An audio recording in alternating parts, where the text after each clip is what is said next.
I'm Chris. sorry about that, guys.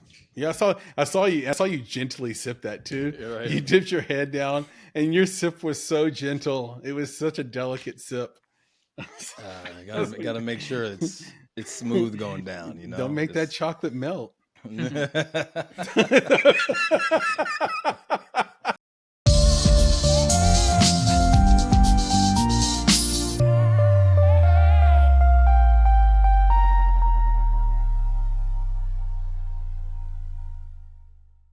Hello, and welcome to another episode of the Make It Podcast. I'm your host, Chris Barkley. And I am your co-host, Nicholas Buggs. And with us today is the one and only director, producer, writer, Brandon Tamburri. Brandon, say hello. Hello, everyone. Chris, Nick, Papa Bear, intern Sam. I appreciate all of you having me on today. No, it's our distinct pleasure. And one of the things that I think will be a challenge for us today as we go through your life as a creative is to try to displace that conversation from what's happening in the world right now. And so we're not going to say it, but we because know it. YouTube will bring down the hammer on us. But just so the audience knows, we are recording this on November the 7th, and it's been quite an eventful week in many, many ways. And so if something like that slips out or we want to have that conversation, I suppose we can, but that's what's on everybody's mind. It's been hard to even sort of think about film in the micro sense. And so I wanted to start before we get into why you're on the podcast and what this is all about. I just want to open this up to everybody, including intern Sam and producer Papa Bear. Did what happened this week, is that going to be, from a finance standpoint, better or worse for film? And I think this is a very Brandon question. He's produced, he's raised money for his film Plan B, been associate producer in Hereditary. What do we think? Because this was the dominant question in the last 7 days from my filmmaking friends. All right, Brandon, hit it.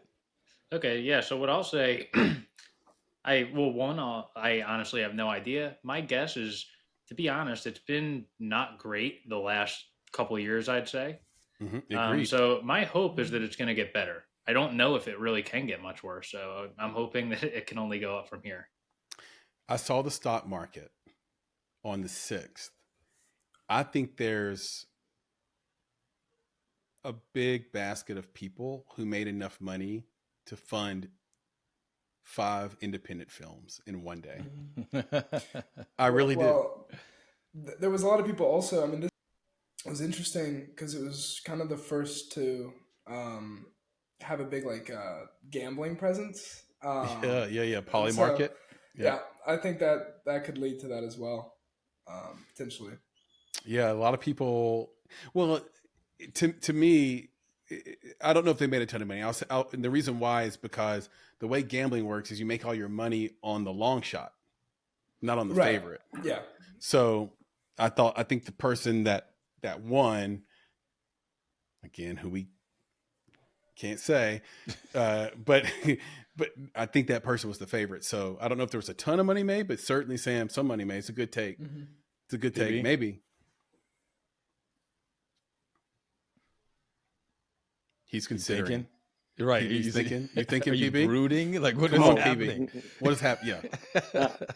Yeah. I'm kind of with Brandon. I think things can only get better. But California is starting to feel the pinch, of other states getting a lot of production work. And so they're trying to increase their incentives. Yeah. And I think if they do that significantly, it's going to wake up other states as well to get in that game of the competitiveness about incentives. So I have some thoughts on that, but Nick, what do you think?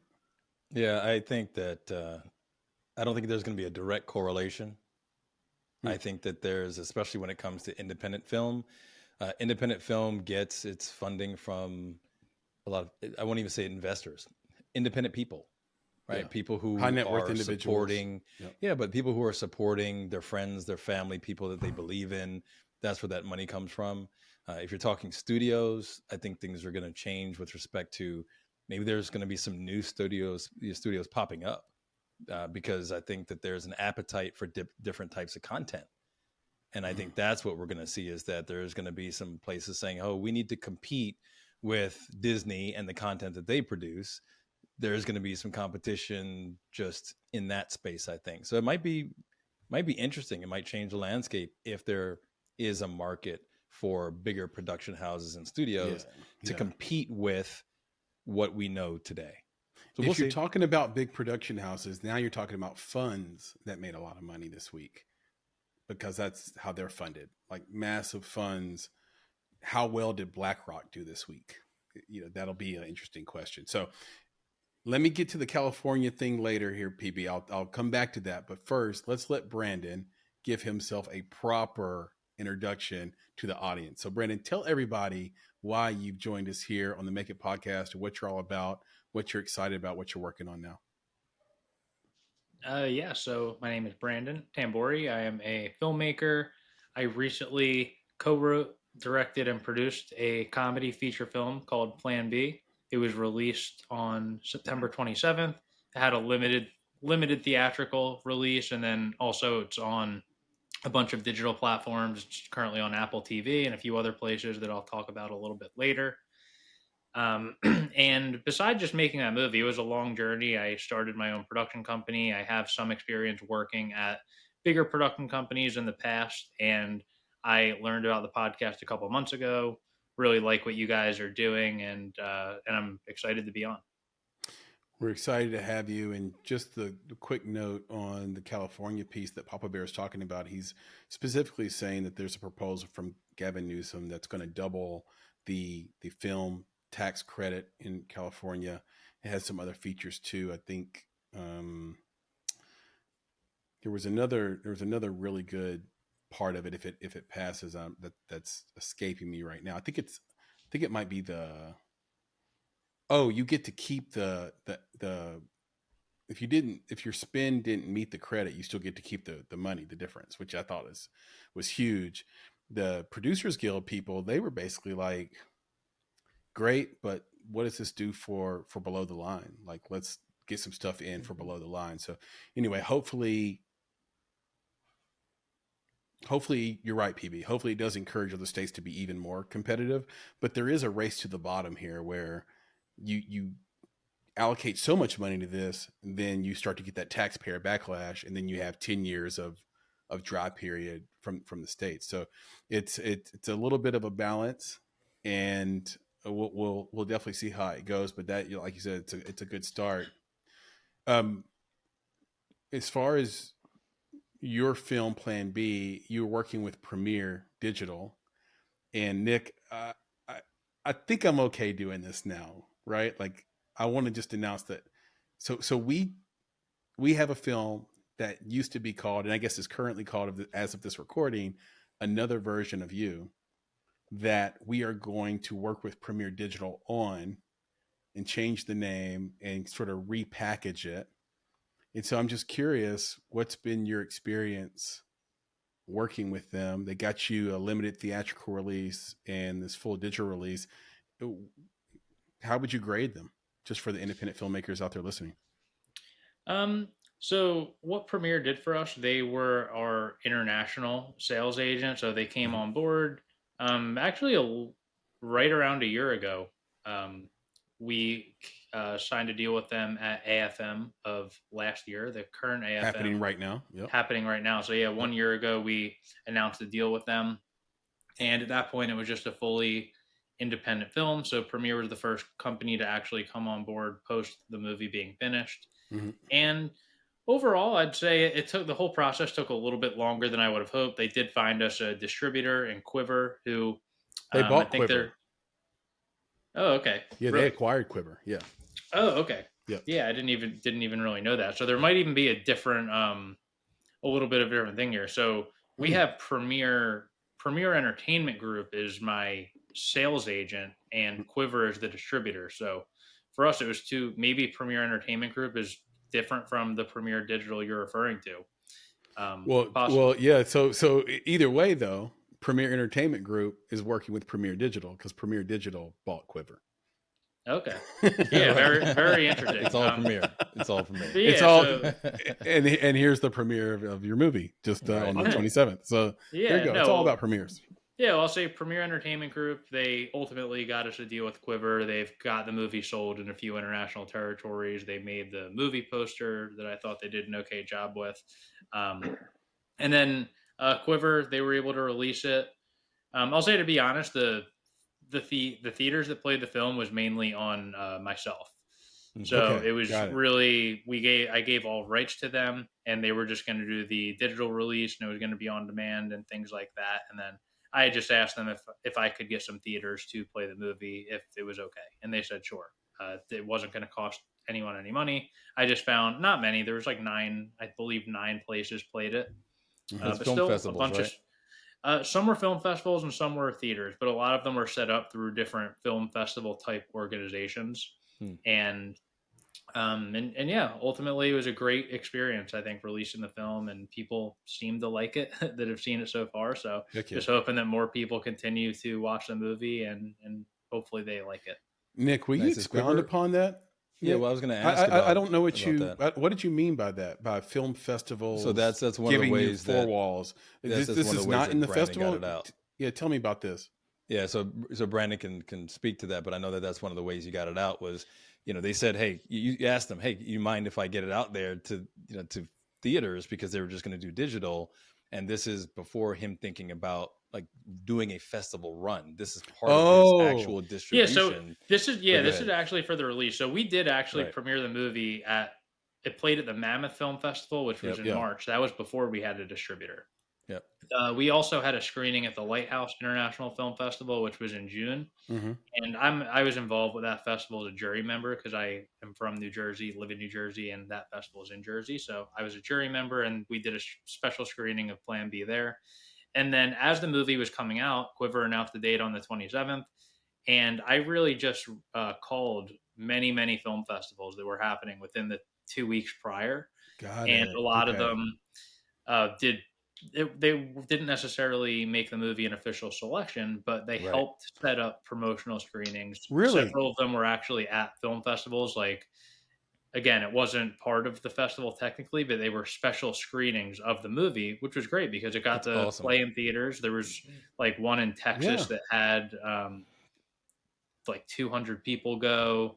We had one in Salt Lake City. There's a bunch of different festivals that played it. And then there are some other people where they're like, hey, we can't really get you into the festival because it's coming up too soon, but we have good relationships with these theaters, and they just put me in touch with the theaters, and we had a handful of theaters play the movie as well on the opening weekend, which was great. This is like finding a gold coin under a rock. Like, because that's what it was confusing me, Nick, when you said it. You were like, he used film festivals to forewall his movie. I'm like, what are you talking about? Because that's not what film festivals do. But the fact that these film festivals said, hey, you're not in our festival, but we're going to screen you anyway. It's kind of, I've never heard of that. And yeah, well, so if they're willing to do that, that's really cool.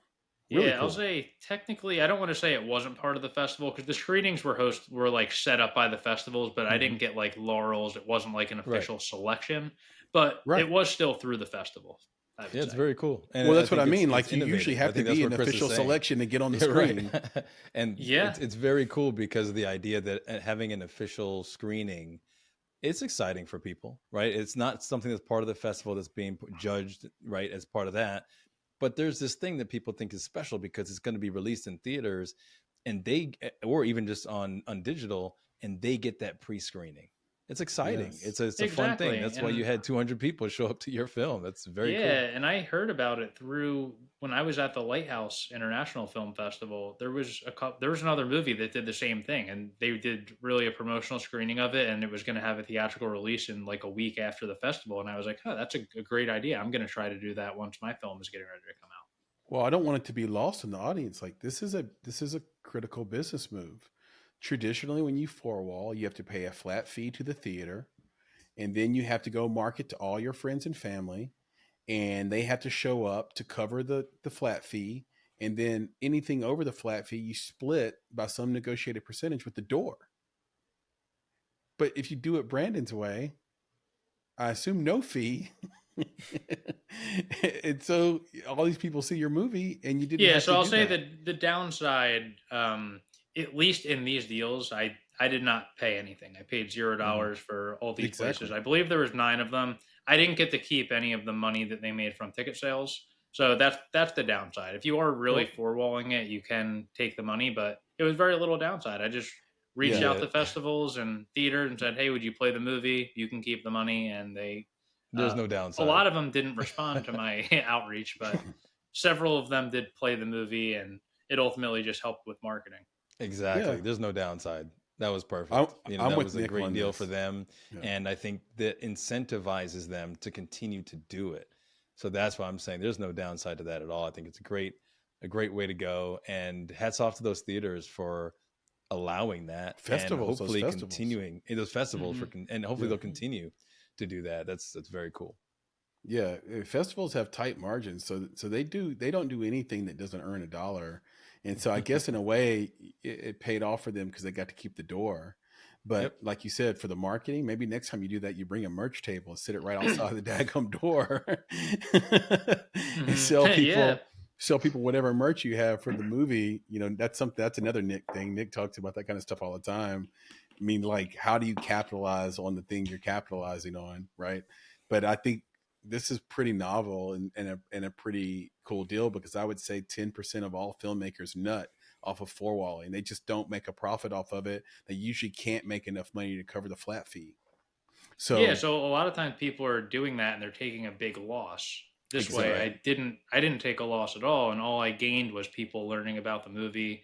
I went to some of them. Mm-hmm. Like I live in New Jersey, so we had one that was in North Jersey. I went to Shout out to along with Jersey. the lead actress Jamie Lee. We went and did a Q&A after. So that was also a little bit of an incentive as well, where I would tell the festivals like I will do a Q&A. There was a theater in Maumee, Ohio.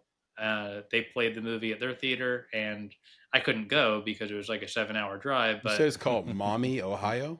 yeah, to be honest, had never heard of the city. MOMMY? Maumee, MAU. Yeah. Maumee, and This they place have doesn't exist. yeah, they have a film festival there. So they have a film festival, they have a theater, and it is a real theater. They were playing like Okay. Deadpool and all the big movies, and Okay. they did also play Shout Plan out to B. Ohio. Yeah, absolutely. Some I free love that. marketing. Some pre-market. Yeah. Yep. We have a lot of Marketing. listeners and viewers in Ohio. So yeah, shout out to Ohio. And if you're living in Maumee, Ohio, then shout out again for supporting our man Brandon here. Your production company is called Joke Zero. Why Joke Zero? So Joke Zero, I've always wanted to do comedy, Mhm. and I just wanted some kind of name. I was never really big into doing something like Brandon Tamburri Productions or something like that. I wanted something that sounded like it could be a brand, could potentially grow, Mhm. something that was very easy to roll off of your tongue. And to me, Joke Zero accomplished all those things. I was really just brainstorming a bunch of different potential company names for many months, and I was like, Joke Zero. I think I thought of that, thought it was the winner. You Rolls off probably, the tongue. well, I know you had on the list. You had Diet Joke on there too. Thought about that one. He was like, "Nah, That's actually not great hitting for me." Nick, that's pretty good because it's I mean, funny. Yeah, I mean, Yeah, Diet no, I'll Joke, but say then I you know, certainly, yeah, the Coke Zero connection definitely. At least at that point, I was a big Yep. Coke Zero fan. yeah, that's what I thought. That's what I thought. So yeah, Yeah. but yeah, Joke Zero, you could just tell that it's comedy related. I feel Yeah. like most Yeah. people probably can. Both of them are pretty good. So when you say you wanted to be in comedy, you mean you wanted to stand up, be a stand up? I'd say when I was younger, I definitely part of me wanted to be a stand-up comedian. I did in college, not many times, but few times, maybe 5, 10 times I did stand up, and I just wasn't that good and realized I was a much better writer. So at that point, I just focused on writing because I would just get way too nervous up there on stage. And I realized like if I continued at it, I was like 18 years old. if I kept at it, I probably would have gotten pretty good. I don't think I ever would have been like a top level comedian. So I was like, you know what, I'm just going to focus on writing and not deal with all of this anxiety and stress that I get from Well, who's your being on comedic stage. inspiration? Like if you were to go on stage, like who were you trying to embody when you were on stage?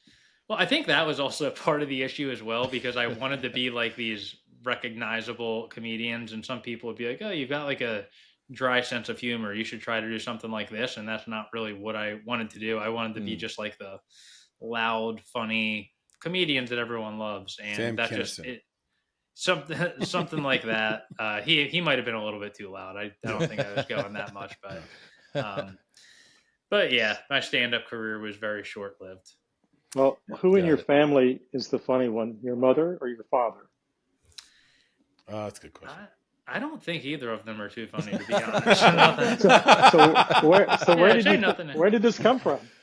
By hating his parents. Yeah, I don't know. I just always, I'll say, like, even though my parents weren't funny, I feel like I grew up in at least a comedy fan household. So we went to the movies a lot as a family, I'd say, and watched movies. I always loved comedy movies. Even my dad would always watch like Saturday Night Live and comedy shows, and come home from work and bring like a new DVD or something like that. So I definitely was exposed to comedy at a young age. Speaking of comedy films, we've been talking about Plan B this whole time. The audience has no idea what this is. Tell us what Plan B is. Like, what is this movie about? What was the inspiration for it? So Plan B, it's a comedy movie, obviously, if you can't tell. And it's about a young girl, early 30s, doesn't really have her life together. She goes out one night, has a little bit too much to drink, and she drunkenly sleeps with this awkward guy who lives in her apartment building. Mm-hmm. She hardly knows this guy, and she winds up pregnant from the one night stand. Mm-hmm. And when she goes to tell him that she's pregnant, she just realizes how That's so funny. Right. So when she goes to tell him that she's pregnant, she just realizes how unfit this guy is to be a father, and she decides to not only keep the pregnancy a secret from him, but she then decides she's going to try to quickly sleep with a more successful guy that she can then sleep with and Pin tell the pregnancy him, on. essentially. I'll say the nice way of it is to just tell this new guy that he's the father. Yeah. The expectant And then father. she comes up with that idea, and that, I'd say, sets up our premise with a series of funny but failed attempts at her trying to find a guy. And then she does finally meet a guy who seems perfect, checks all the boxes. He's totally on board for the pregnancy, thinking the baby is his, of course. And then the more real things get with this guy, the worse our protagonist starts to feel. And her morals really start to kick in, and she just realizes that she might be making a gigantic mistake. And that's really where a lot of the heart of the movie is. Comedy that sounds with a really heart. funny. I love it. It sounds really funny, right? Well, one of the things that I want you to Do you have children, upon, Brandon? Do you understand what this means? Right. I do not have kids. Right, now. exactly. He's like, no. So, but here's the thing. And Brandon, I want you to expound upon this. And it's something that I heard you say that I actually really loved in another interview that you did. And it's this idea, and I know that this you borrowed it, but it's a very cool idea. This idea that pretty much every movie is a drama. Can you just give us some insight on that, like and like where you got that idea from? Yeah, so I'm a big fan of Judd Apatow, comedy filmmaker, and I heard him say that before.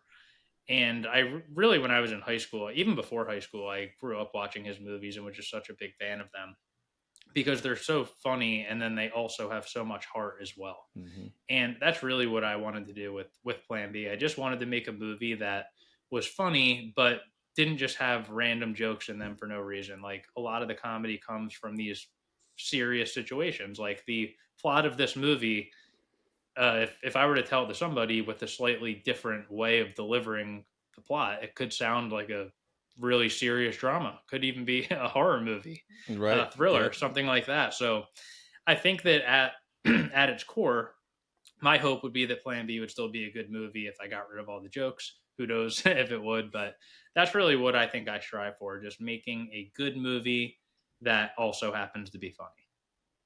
Yeah, and the thing that I really like about the plot is that it's not someone looking to find a sugar daddy, but someone looking to find a good father for the child. Right. There's this undertow of sort of benevolence in it that's really, really interesting to me, even though she's doing this malevolent thing, but she just wants this child to have a great life. Yeah, and that's part of it as well. It's definitely, I'd say, the movie evolved from many, many drafts of scripts, and you read the script and you're like, she's really not likable. I don't like her at all. And then you just continuously think of ways, how can I make this character likable? That's how, when I said really what the heart of the story is, she starts to feel bad about it. I think when I first had the first draft of this, she didn't really feel bad at all. And then you get to the end and you just, there's no character arc, there's no payoff. So having her feel bad, and there's several different key scenes throughout the movie where she starts to feel worse and worse, and it eventually just really, I'd say, hits a boiling point that I won't really spoil. But yeah, the movie definitely has a lot of heart.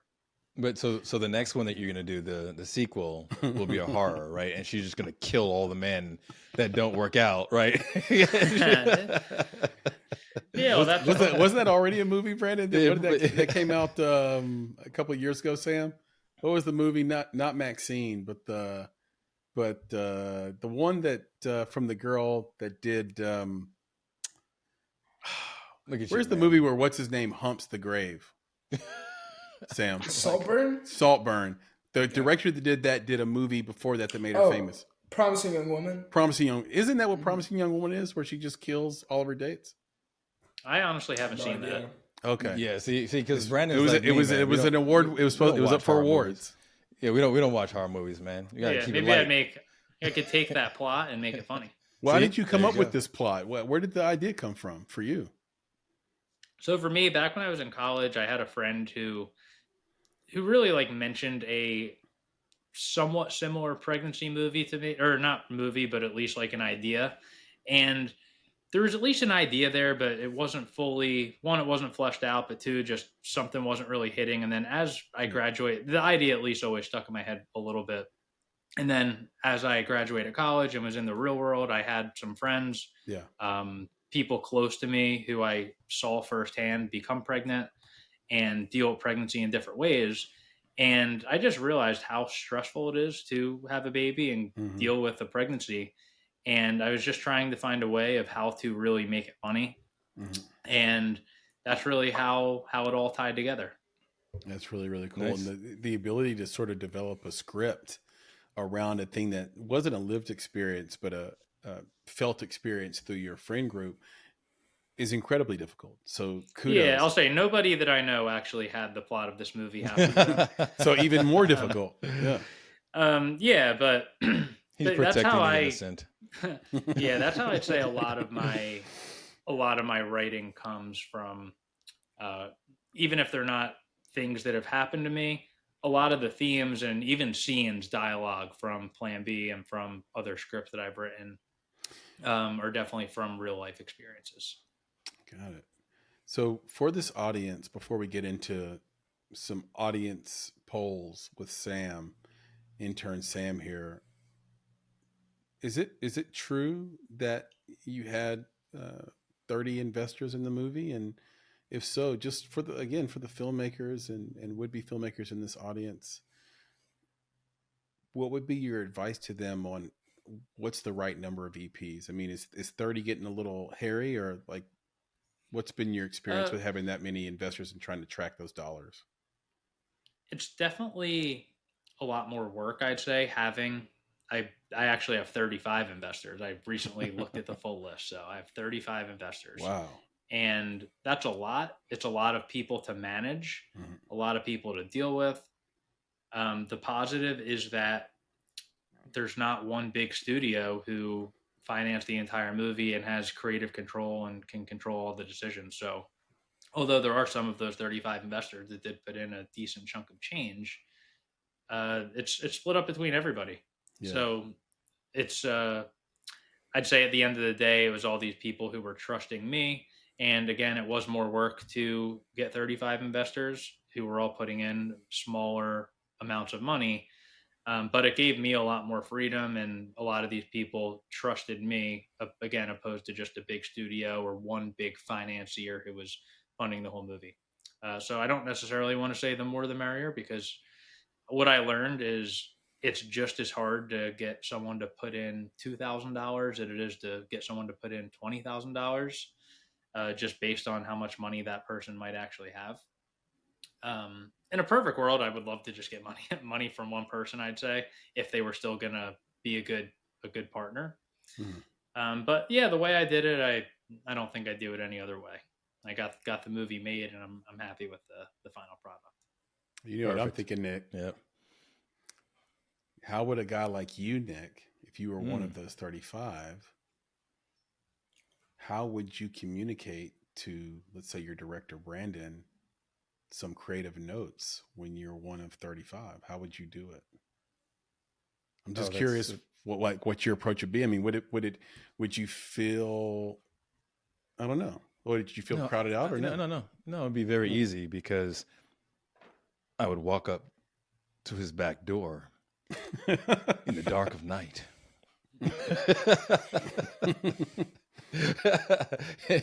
leave my notes. Exactly, under the cloak of night, and leave my notes stabbed in the door. But no, I think it's just a matter of how Brandon manages that. I think that was the point, right? Is that you got to manage those relationships. Yeah, no, there is. Like every month or two from when I raised this money up until still now, I'll send out monthly or bi-monthly investor updates, and it's usually like a page or two. Good for you, written document, just to make sure all these people are in the loop. And I'll always make myself available if anyone were to call me, text me, email me. I'll do my best to respond within a day or two. But in the creative I'm sure some process, of them had more interest than others, though, yeah, Chris, that's right? what Like some of them are really wanting to be involved because they probably have an interest in the art, interest in writing. But then you do have a lot of people who are just movie lovers, or they just are excited about what Brandon is doing. So they probably, the majority of them, don't want to quote unquote get in the way, right? They are being advocates and catalysts for the thing that he wants to do in his creative journey, and don't necessarily want to give the notes. So you probably have, out of 35, you might have 2 who Did you get a lot of notes from your EPs on the creative? To be honest, I didn't. And I think that could be a testament as well, just to not having one big investor. I don't think any of the people who really put in money were people who were like trying to claw their way in and have any kind of control. They all just trusted me. It was always clear from the beginning that whatever I said was not in like a really like dictator kind of way, but whatever I said was really gonna go. Like I was the final decision maker, and they were all not only investing in the project, but investing in me as a leader and a director and a lead producer. Perfect. So yeah, I don't think I had any investor really try. Maybe some people, when I was still raising money early on, I let people read the script and maybe they'd give me a couple notes. It wasn't like, make this change or I'm not investing. It was like, hey, I think this could be a good idea. Cool. All right. Yeah. I dig it. Listen, it's great for you, right? You get the investors, and then you get the creative control. I would say, to the thing you said earlier, where maybe if you did it again, you'd be really open to having one investor. And if that one investor happened to have worked as a producer or an EP on some other films that are bigger, to me, that's even better, because now you have someone who's uber qualified to give you that creative note as well as the money. And they know when to back off and when to sort of poke the bear a little bit and say, hey, let's try a different cut of this, right? Or whatever. Yeah, no, that would be great. And even if I say made another movie and didn't have final cut and this financier did, I would be totally fine with that. If it was someone who is an experienced producer, I think that'd actually be great. Yeah, that's pretty cool. Me and Nick had that opportunity on one of our films where, I think it made a big difference, but had some of the other partners in that, I think, given that same advice, it would have been an absolute shit show. Sam, welcome. Let's welcome into the podcast, Sam. Thank you. I know. So, full disclosure to this audience, intern Sam, the beautiful intern Sam, is under the weather, and he'll be leaving us a little bit early today. Unfortunately. But he is soldiering, because every day is the Super Bowl. He is soldiering on.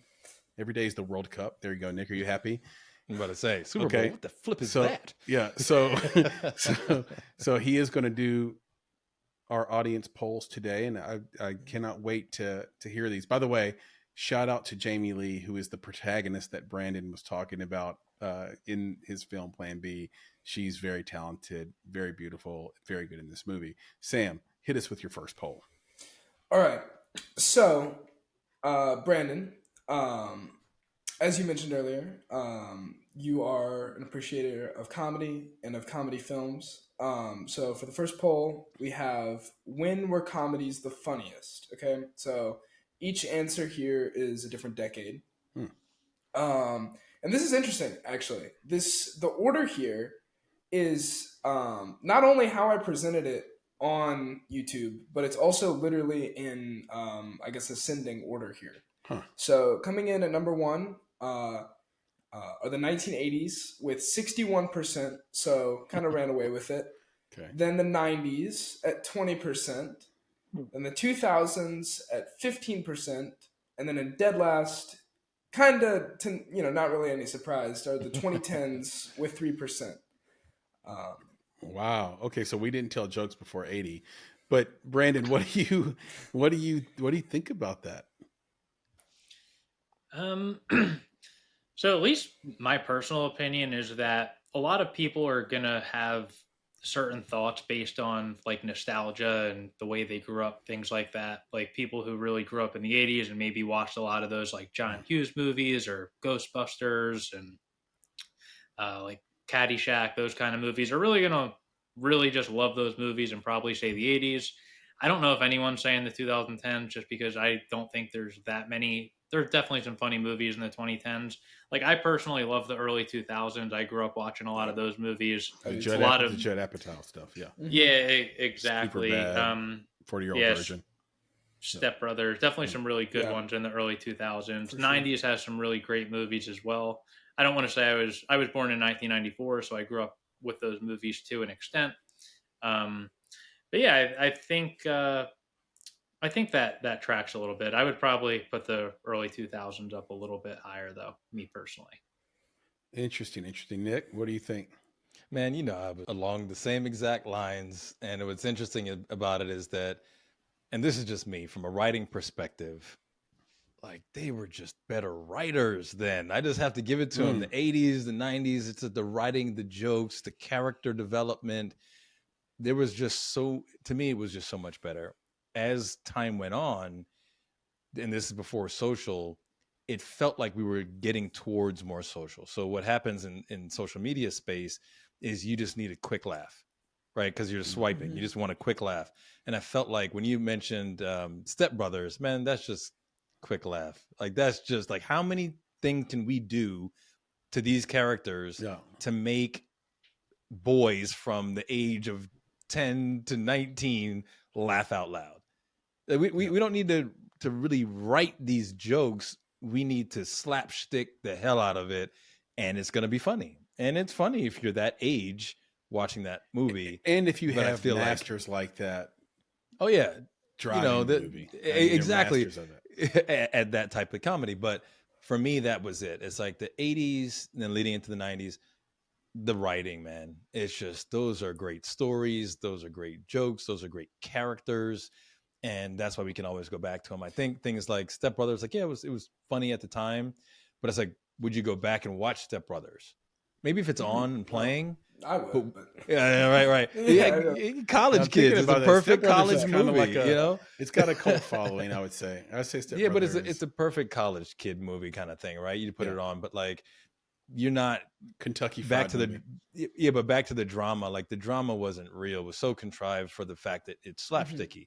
But the drama in the movies of the 80s and 90s was a little bit more palpable. There was a story there that you remember that it made you feel a certain way. Trading Places, for example. That's what I'm thinking. That was right. That was what I used as the image for the 80s. Of course, I think Coming to America, even the first one. Yeah, I think there's a word for this, and I don't think this has ever been said before, but it's like the Adam Sandlerification of comedy, right? You look at like things like, you know, in the 90s, what he was making, and then what it kind of became and how it devolved. Right? So Yep. you look at like Happy Gilmore and compare that to Grown Ups and Grown Ups 2, and it's not the same thing. You know what I'm talking about? Like, Yeah. Well, compare that to and- Click. I mean, Click is Click a is- phenomenal Click is story low-key behind that. great. Yes, I would agree. It is. I would Great. actually fully agree. Yep. Yeah.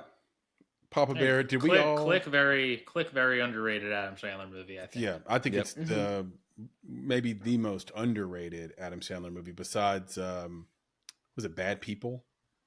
Bad People, I think was the name of it, where the comedians were all living together and they're all trying to make it. Funny People. Funny People, sorry, Funny People. Funny People. Yeah. So good, so underrated. Yeah, that's one of my favorite movies. It's one of my favorite movies, and you know Adam Sandler is very, very dynamic. So it sucks when it feels like him and his writing partner didn't try as hard as they did in the past. Papa Bear, have we been miserable since 2010?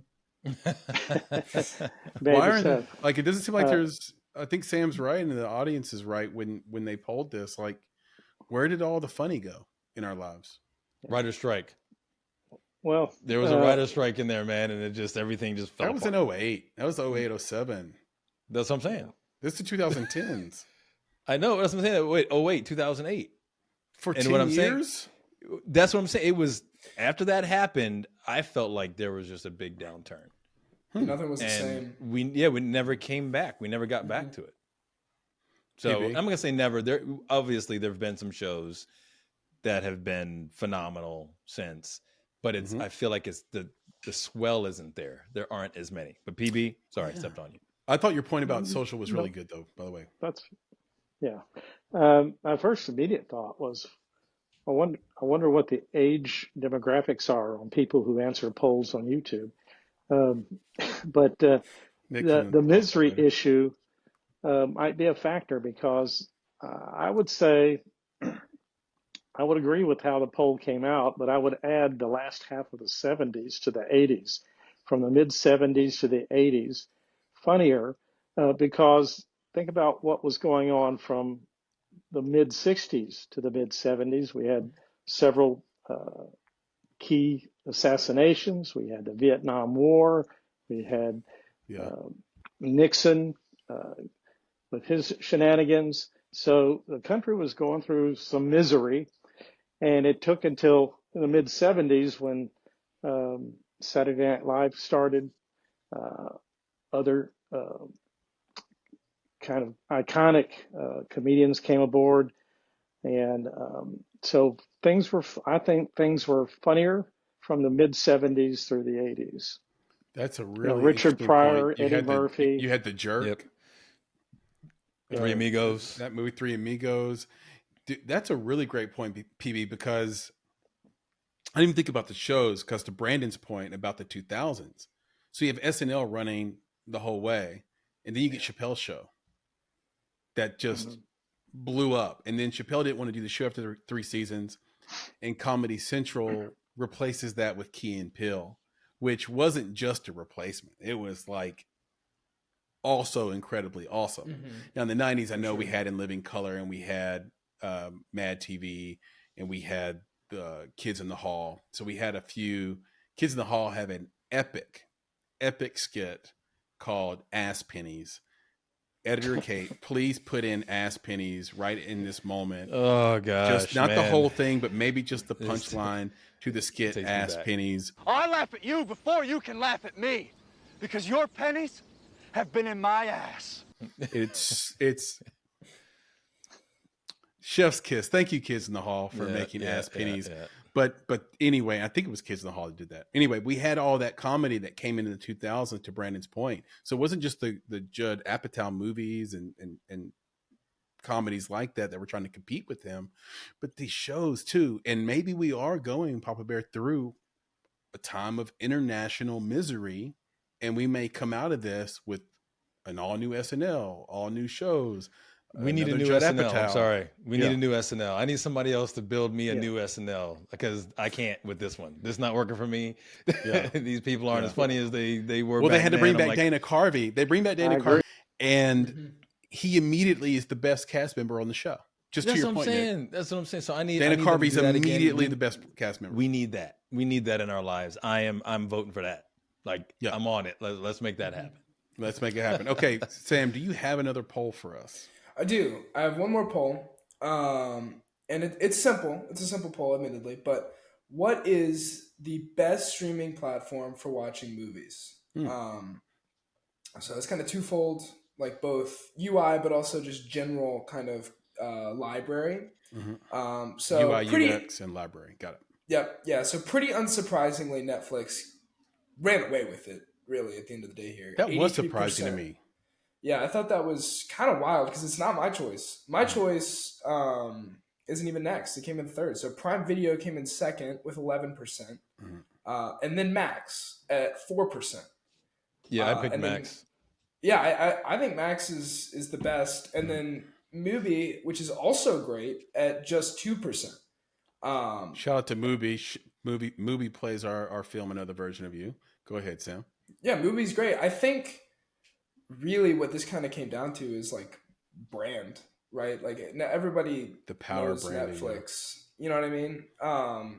And they associate Netflix with streaming in general. It's synonymous. It's like Kleenex to an extent. Kleenex or Google. It's like Kleenex or Google or Coke. You know, in the Right. South where I'm Drink from, you you know, a Coke. we're all a little slow down here. We call soda Coke. Everything's Coke. Give me a Coke. Cold drink. And we might want an orange Fanta, but we still call it a Coke. You're right. But, what flavor Coke do you want? Well, yeah, what flavor Coke do you want? Yeah, Sprite. It's exactly right. So it's so stupid. Anyway, old habits die hard. But here's the deal.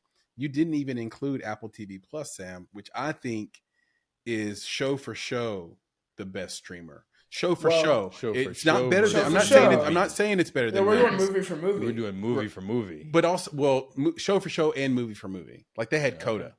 So here, here's the thing. Here's the thing. And it's more than Coda, Sam. Okay, but here's the thing. Max is better because there's so much more. So much Well, more, and curated in a different way too. Because I think that if you were to go, because I do this with my son, he asks me literally every day when I pick him up from the bus. He's like, "Dad, are there any new trailers?" I'm like, "Yeah, if you want to see the Netflix trailers, there's like one every minute. Like, they're just always coming out. But those aren't the ones we're looking for. We skip past most of those, right? So, but it's the ones that are coming out on like an HBO Max that you're definitely gonna watch that trailer. So yeah, This is tons of such stuff on a- Netflix, but not as curated. It is a complex poll, Sam. This is complex, right? Because we talk show to show, movie to movie, then like sort of breadth of services when it comes to Max, and then you think about a Netflix, and you're like, why? One, Netflix got 80%, but two, why are we surprised by it? Netflix has better movies than maybe any of those streamers do, and you find that out come award season. But they have so much content and they don't promote the award-winning films like they do. Their FYC films don't get promoted like their everyday shows. And so it's super diluted and pushed down. And you don't even realize like there's Roma on there and there's like mid-December. It was one of the best films like from last year. It didn't made no noise. They pushed Maestro, which and Maestro was great. Sorry, it was Sam. awesome. How many? You don't think Bradley Cooper was good in Maestro? I think he was all right. Oh my god! I think it had some of the best cinematography from last year. Yes, it was. I'll give you that. How many cigarettes did he smoke? Oh, endless. When they didn't put that atrocious black and white filter, I don't. If you've seen Maestro, the cinematography is beautiful. Yep. It is beautiful. I mean, there's a scene in that movie. It was the best scene of last year. Like literally half the movie has this disgusting black and white filter just covering it. Like the gorgeous colors, gorgeous color grading. incredible shots, just completely muddled by a creative choice to have black and white. It was baffling. See, Wait, Brandon, what Sam is wait. saying is Sam, he needed his EP to come in and give him I notes, know, Brandon, but I to just say want to know take how that black Sam and white off. Potentially. really I'd feels. say another That's what thing I too, wanna just know. to add into this whole conversation, is someone like Netflix. They are licensing so many movies, so they do have their Netflix originals, but there's also tons of older movies and just classic library movies that are on Netflix. Where, at least to my knowledge, I'm not really sure if Apple is doing that. Nope, They have a not lot really. of Apple originals, and they've only been around for a few years. Yeah. Like Apple's pretty new, at least in terms of Apple TV Plus, and I think all of their show, not maybe not all of them, but a lot of their shows, they've got the morning show, they've got Ted Shrinking, Lasso. Ted Lasso. Yeah, it feels like they're putting a lot of effort into every show or every movie they do, whereas Netflix is releasing like maybe a new movie every week. Anything, Don't quote me yeah. on that, but releasing a new movie every week and then also licensing a bunch of older movies. And Max is similar, where they've just got that great HBO library from the 90s and the 2000s. Yeah. And I feel like they've even diluted a little bit as well with acquiring all these other projects they now have streaming, where before it was HBO.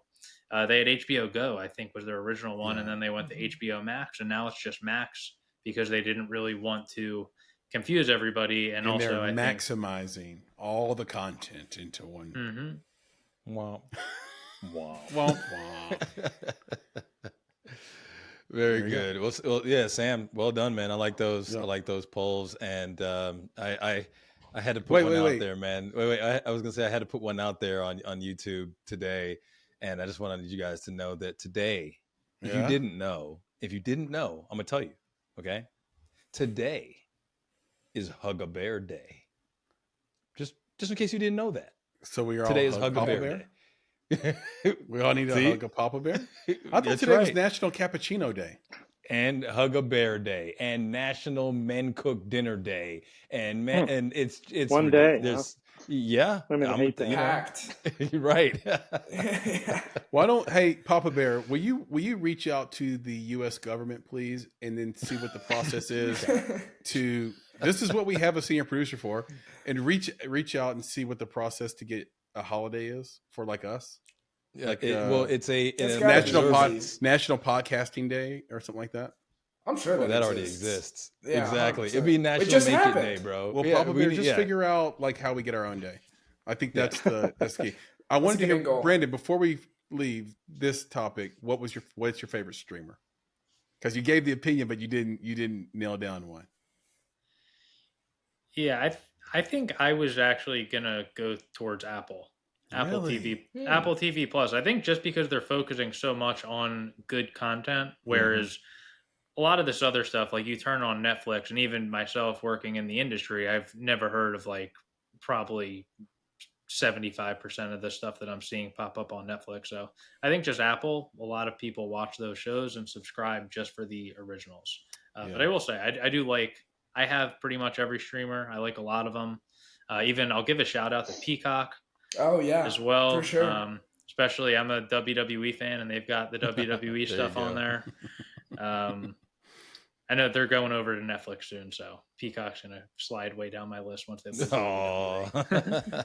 Oh my gosh! So I love the pick. There's a new show on Apple called Disclaimer with Kate Blanchett, who I think is maybe the greatest living actress alive, and she is amazing in it. And Brandon talked about having a character that's really dislikable.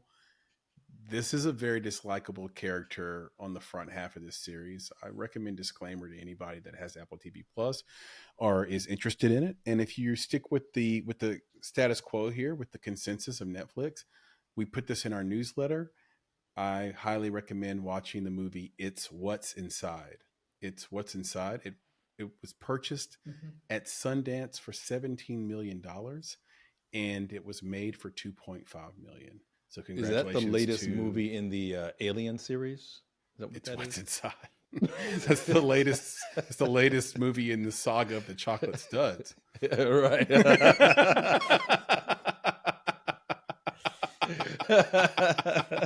That's pretty good. You made Brandon laugh. Yeah, we got it. We got it. near you. Yeah, to a theater near you. Okay. Let's take a little break from the show for a second, pay some bills, and we'll be back in just a minute. Chris, you gotta stop for a second, man. Okay. Check it. I just gotta stop this for a second and just gotta say that I just wanted to honor one of the parts of our credo. Okay. Now I know that our whole show does this, but right now I wanted to honor the be better part of our credo. Okay. Is that cool? Can we do this real quick? Let's do it. Yeah. Okay. So I think that new filmmakers are always dealing with some sort of existential crisis. Is that fair? Those are the worst kind of crises. Crises. So, so the crisis that I'm thinking about right now is this idea. Okay. I'm going to read this a little bit. It says, how do I get hired without having experience? And how do I get experience without getting hired? Like that is the conversation all the time, it seems, especially when you go to like film festivals, you're in panels. That is what the conversation always is. So how do we address that? Well, there's a few ways to address it. And it goes beyond film. There's a lot of people that have this existential crisis. But if you are a filmmaker, you can fix this in one way that just comes right to the top of my mind. And it's the Film Crew Technology Program at Columbia State Community College on the Franklin, Tennessee campus. Now, I've been to this campus. This campus is not like a normal community college. This is like beautiful and sprawling and everything is brand new. They do a great job there, but they provide the experience, the training, the knowledge to allow you to just step right into the entertainment workforce and continue in higher education or both even. So you can go there for some other major and still be part of the Film Crew Technology Program, or you can just go there and do film. So the technology certificate allows you to work in the industry while you're getting your degree. So that means they do job placement while you're still in school. So that's huge. So that answers part of that question at least, right? Yeah, that's awesome, man. Like that's exactly the type of stuff that I think our people need. So you said a lot. Like I know that school's, it sounds awesome. I'm like, hey, I could go hang out there. Yeah. But let's get to the specifics. So like what kind of training do they provide there? Well, first of all, this is some below the line stuff that you're learning to do so you can be placed. And look, I'll just tell you, as a producer, as producers, we know that not being ready on set, which has a lot to do with your training, your skill set, your speed, actually, tear down, put back up, company moves. That is so important where you went to school to learn how to do that. Are you effective right away? Can we count on you? And so here's some of the training: safety and etiquette training, pre-production training, production training, post-production training, delivery. And so they really train at Columbia State University Community College from pre to post film crew technology. They train below the line workers. These are your gaffers, your grips, your best boys, all that stuff, your lighting, your wiring, you name it. They really train them in the tools of their trade. So here's some of the equipment they have. Now, this is the thing that makes it so legit. People get excited about this stuff, man. Like this is where people really get excited. It's like, I can get the training, but what you got? What are we using? What are we playing with? Well, yeah, I've been in their cinema world and they have a lot of stuff. So they have an ARRI Alexa 35 and it's loaded to a 3-ton grip truck, for example. They have sound recording to pre and post-production computer lab, film crew delivery, hands-on experience. So there's a ton of training there, and you're training with state-of-the-art equipment. Dude, that's awesome. I mean, that's exactly the kind of experience that people would want. But, I got to ask that other question. I know I'm dropping questions on you because I know you got the knowledge. There's a lot of questions. There's a lot of questions. I'm just saying, existential crisis, brother. So the next question is, they got any financial aid or scholarships for my people out there, man? It's always, every little bit helps. That's all I got to say. So you're poor. No, look, people just need a hand from time to time. No, I'm kidding. I've used financial aid. That's Shout right. out to Pell Grants. And by the way, 100%. Columbia State Community College does come with some financial aid and some help. So here's the deal. Columbia State Community College is accredited by the Southern Association of Colleges and Schools. And in addition, financial aid is available for those who qualify. So you're in good shape, Nick. You're good to go. You qualify for this. It includes the TN Promise and TN Reconnect programs.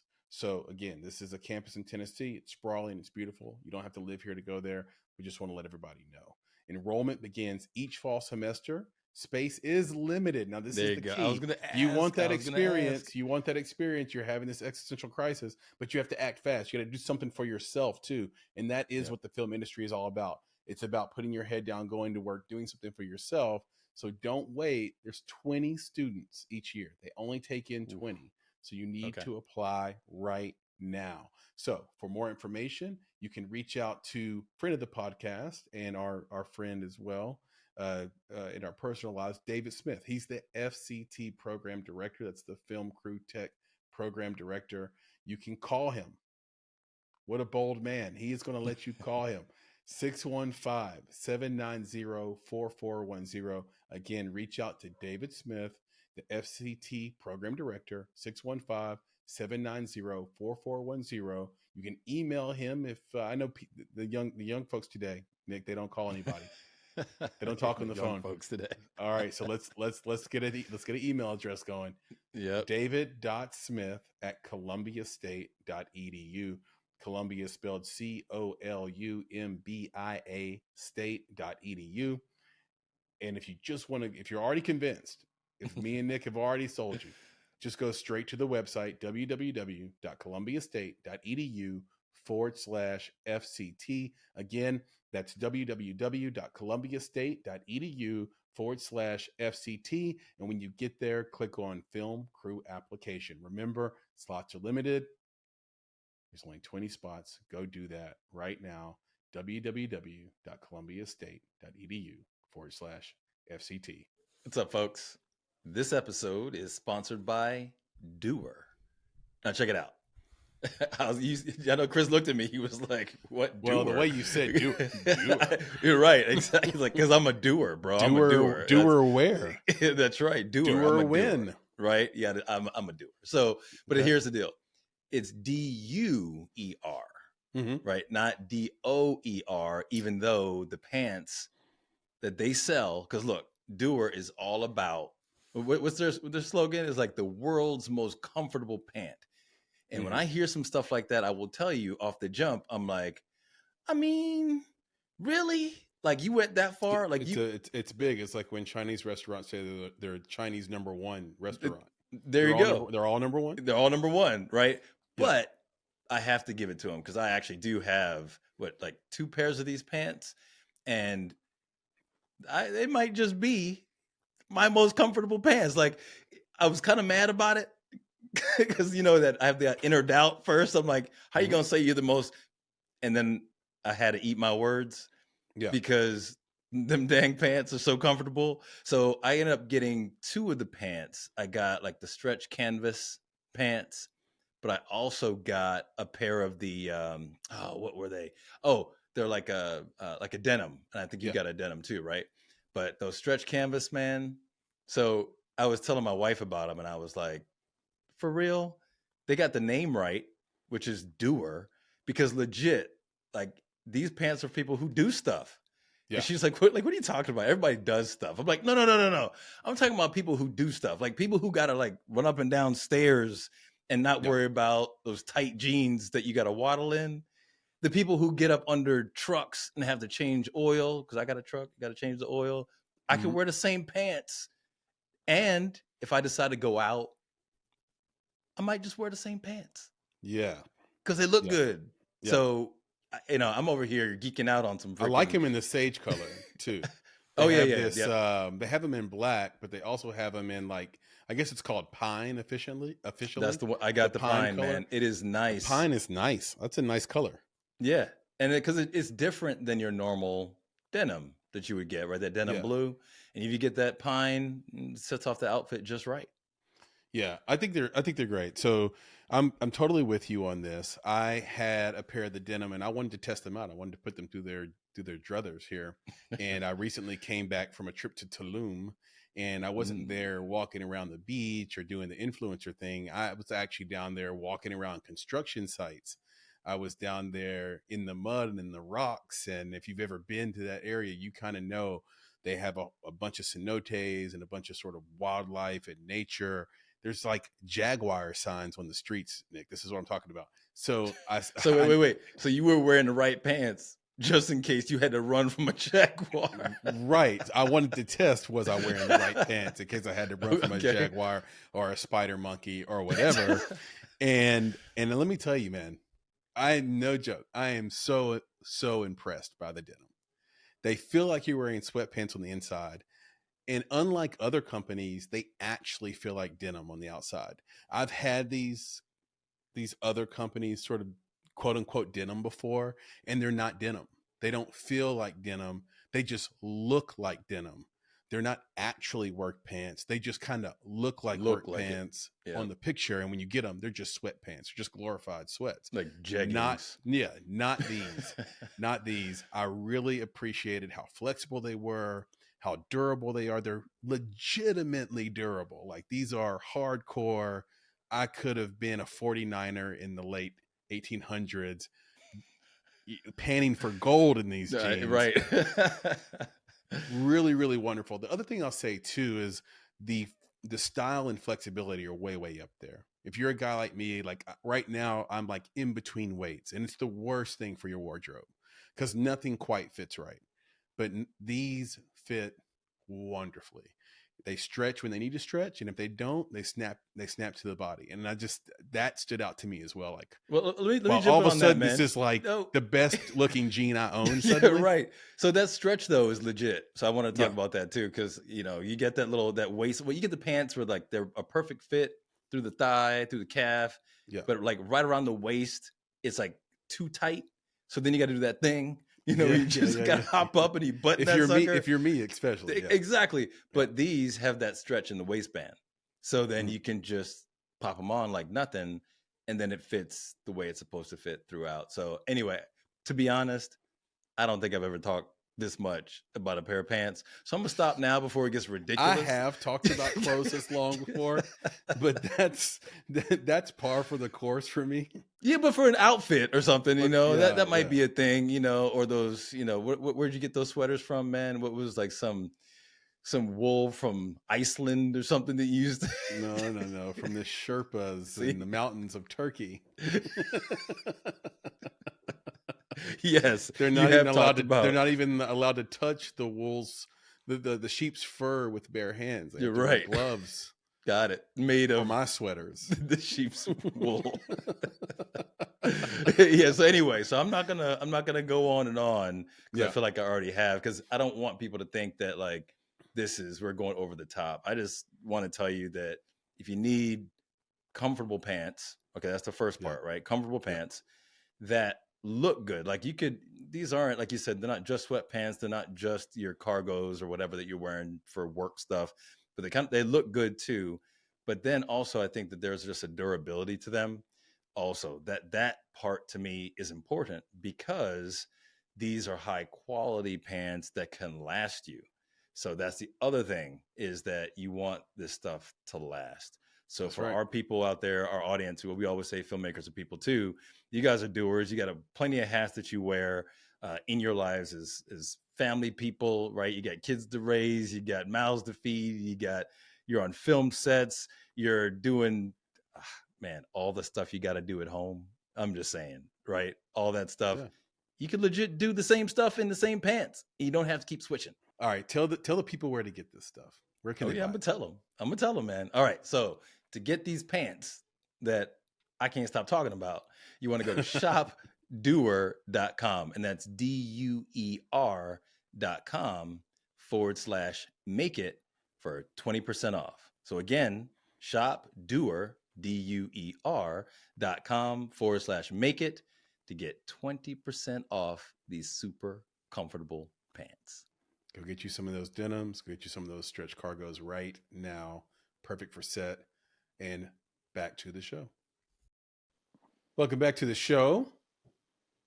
Here with Nicholas Buggs and Brandon Tamburri. And of course, producer Papa Bear, this is your time to shine. Can you bring us some things we should know? Of course. I know it's probably by now, Brandon has recognized the skyline in the background behind me. Potentially. Do you recognize it, Chris? Let me see here. Hold on. Hang tight. Is that wait, is that South Korea? Is that San Francisco? South Korea. South Korea is so- that one word? Is that... Well, South Korea has like a massive bridge.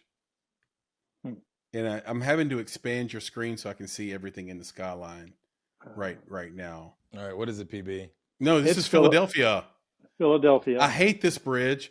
Well, I did. It was under construction. I had drove all the way through New Jersey and through Philadelphia and had to cross this bridge. And it was so rickety looking. I was like, oh my God, this was built in the time of Ben Franklin. Anyway, go ahead. So I know that Brandon said that he's a Jersey guy. But what kind of Jersey guy is he? He grew up in the greater Philadelphia area. You're a big Phillies fan, big Eagles fan. You know, you're everything Philadelphia. Your company, Joke Zero, is in the eastern suburbs of Philadelphia. He's a fan of my nephew, Saquon. Mount Laurel, yeah. So the thing we might want to know is, what was the first significant film production company in Philadelphia? Is this for a question for me? Yeah, For all of us. Yeah. Okay, well, I'm going to take a guess and say Blinding Edge Productions, which is M. Night Shyamalan's company. So there could be some before that, but that's my guess because he films everything in the Philly area. He sure does. That was going to be my guess as well. Oh, of course, it was going to be my guess too. Like, no, well, that was going to be my clue, guess, man. Well, because you used to work with Palm Star, right, Brandon? Yep. I did, yeah. And you guys did Split and Glass, and those are both M. Night movies. So this just makes sense. Why not pick M. Night? But the problem is he hasn't been around that long. There's no way that film didn't exist before M. Night. And that's my thought process as well, because back in the day, like maybe even the 1920s, New Jersey really was the Hollywood of film. Yeah. That's what they describe it at. I saw a video online with Danny DeVito in it talking about that. So there totally could have been some bigger companies in Philly back then, right over it was Universal. Period. Just give it. It's Universal. No, knowing Papa Bear, I think Nick's onto something here. You're right. The folks who started Hollywood, if you want to call it that, or the film industry, had to flee New York and New Jersey area and go to accommodate Hollywood, which was nothing but a desert at the time, to sort of flee U.S. government intrusion and all sorts of other problems. And so you're gonna guess Universal. I'm gonna change my guess to Warner Brothers. Warner Brothers, yes. Okay, Papa Bear, what do we got? All right. Well, you know I love history. See, Nick. The first significant film production company in Philadelphia was Lubin Manufacturing Company. Freaking steel mill, man. Like, what do you? Well, it was an Lubin. American. Yeah, Lubin, an American motion picture production company that produced silent films from 1896 to 1916. They were distributed with a Liberty Bell trademark.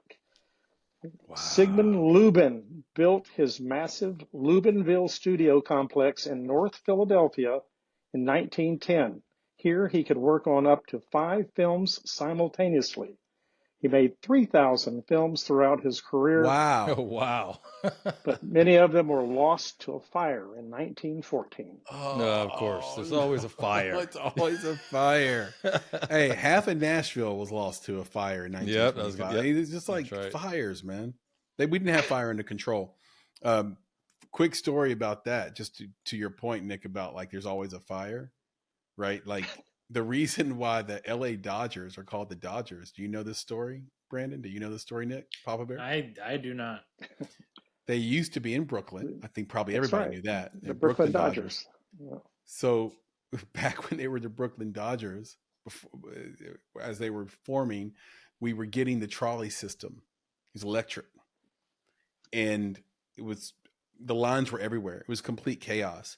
People would step as the trolleys crossed, and be electrocuted and killed.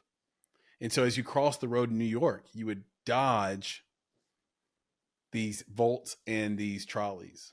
And if you look this up, basically to have the modern transportation we have today, public transportation we have today, I don't know, something like 3,000 to 5,000 people had to die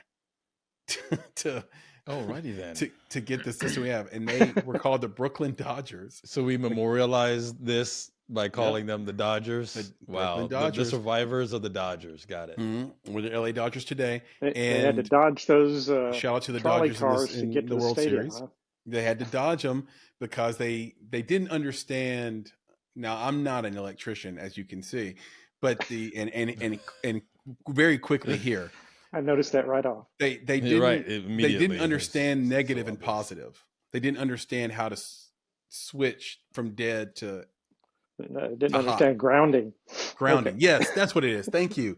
I was trying to find the word, the electronics word for it. Yeah, grounding. They didn't have grounding, and that's they didn't understand it, and that's why so many people died. But look that up for anybody who's interested. If editor Kate, you find something online for it, you can pop it on the. I've got one more for you, Chris. Yeah, please. Talking about fires. Did you guys hear Mark Wahlberg's Mexican restaurant? Like there was a fire in it the day before it was supposed to like premiere.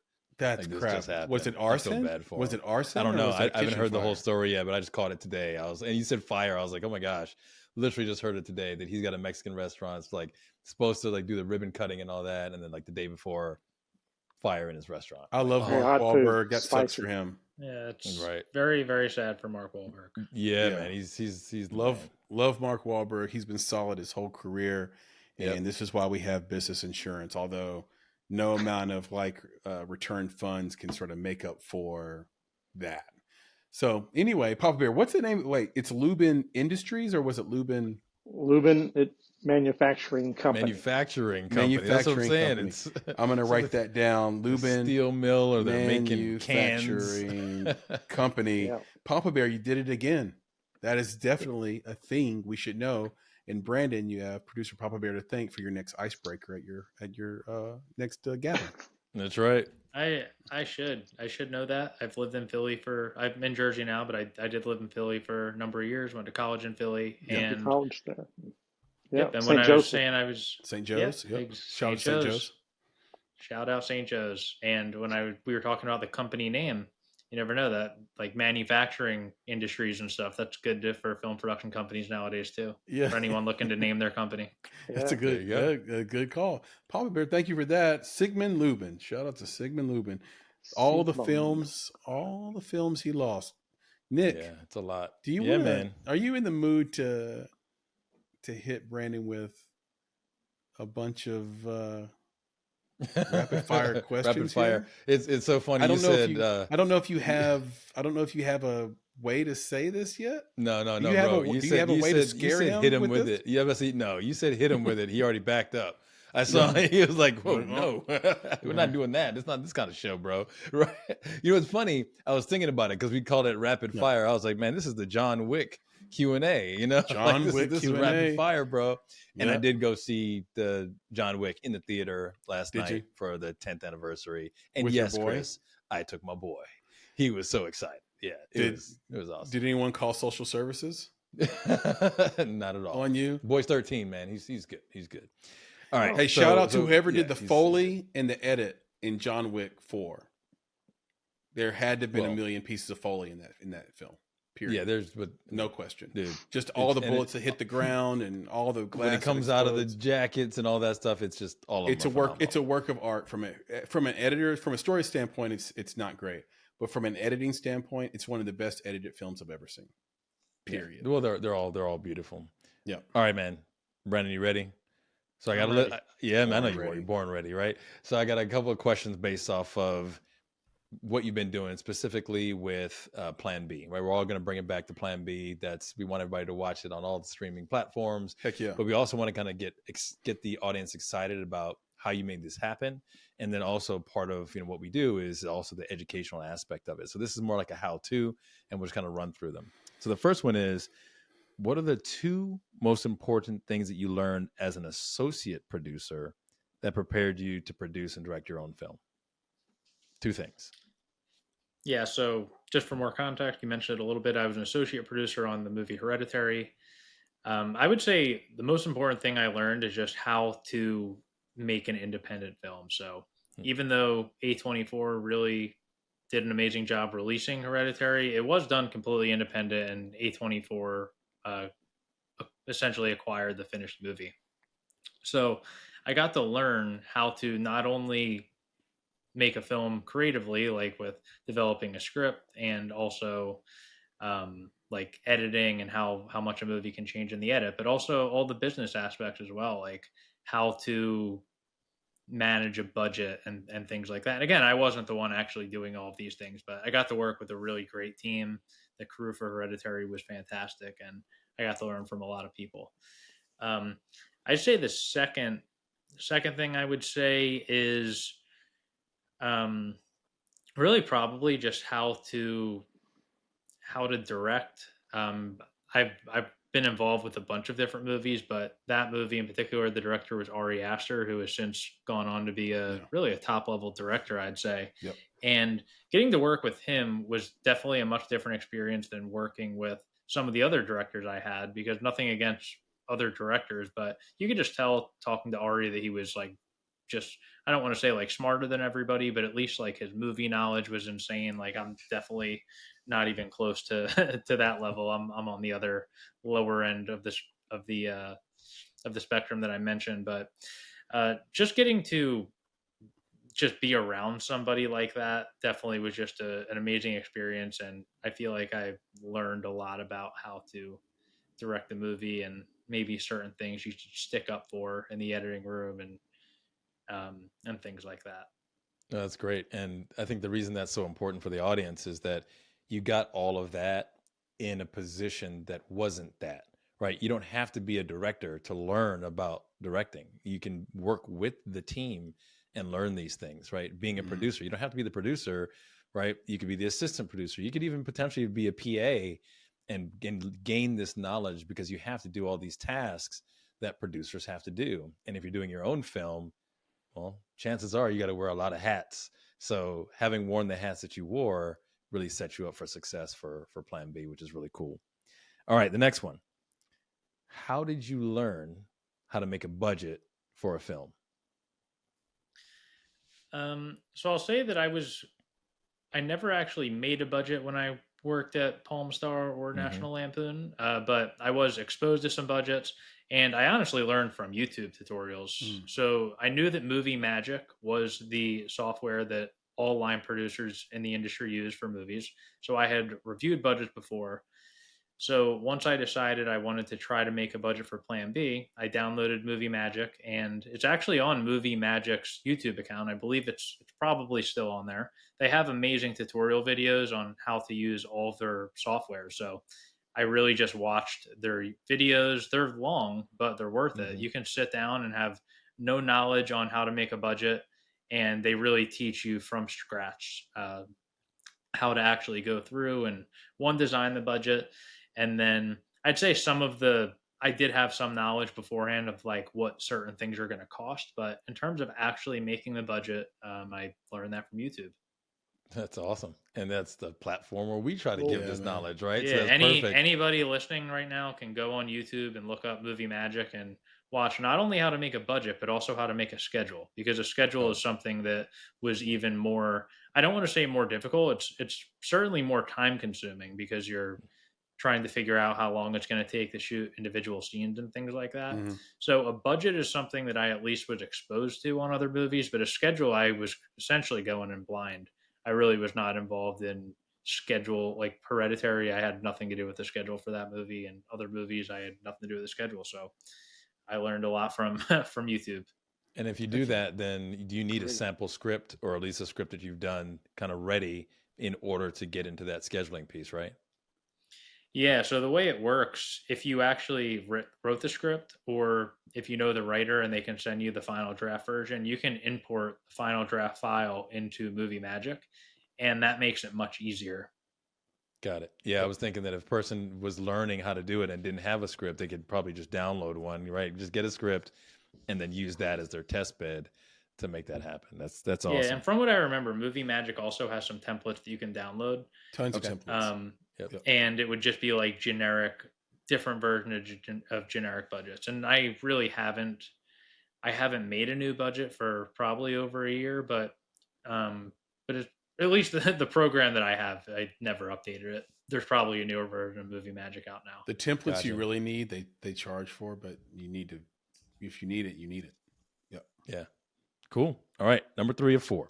All right. So question about the movie money, right? So how do you raise money from family, friends, and friends of friends? Because I know you got some friends of friends in your list too. Like, how do you do that? How do you engage them to ask them for whatever they are able to give? So I definitely raised some money from some family members and friends of friends, like you mentioned. And I didn't just go up to them like, hey, you want to invest in a movie? I really went to them with a plan. I had a full on pitch deck. I went to college for business. So I definitely had some experience just from college, like learning how to put together like pitch decks and specifically things for raising money for startups because my major was entrepreneurship. So Nice. I had some experience with pitch decks. And then also when I was working with Palm Star and National Lampoon, I made a lot of pitch decks that were more creative. So a lot of them looked a lot better. And we were also submitted tons of projects back then as well that I was reviewing as like a potential producer to consider for Palm Star or National Lampoon's involvement.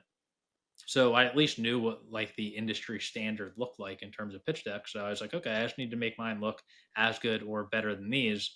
So I ended up just putting together a pitch deck that was like maybe like a 15 or 20 slide PowerPoint presentation that had the first half of it was all creative. It was outlining what the story was, who the characters were, certain actors that I would envision in those roles in like a perfect world. John Heater actually was pictured in that pitch deck, which was amazing to be able to get him. A lot of the investors were excited about that, and I obviously was excited about that as well. And then John Hader co-stars in this movie, just to let the audience know. Yeah, so it's a romantic comedy. Jamie Lee is the protagonist, but John Heater is the love interest. Like he's the main male role.